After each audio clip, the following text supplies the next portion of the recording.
جهدك وجاف عن النوم جنبك ووجه إلى الله تعالى وجهك وقلبك وابلغ غايتك وابذل طاقتك.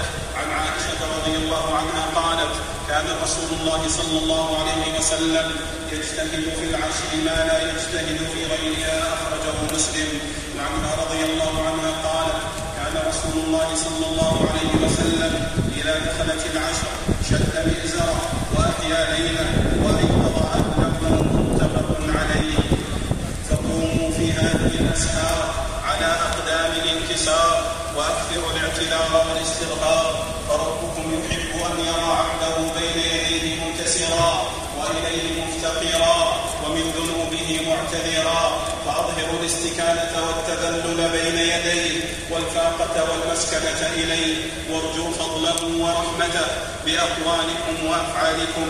فمن أصابته رحمة ربه وسيده ومولاه نال السعادة العاجلة والآجلة. اللهم أنقذنا من الغفلات وارزقنا الفوز في شهر الرحمات. وصلوا وسلموا على أحمد الهادي شفيع الورى الضراء، ومن صلى عليه صلاة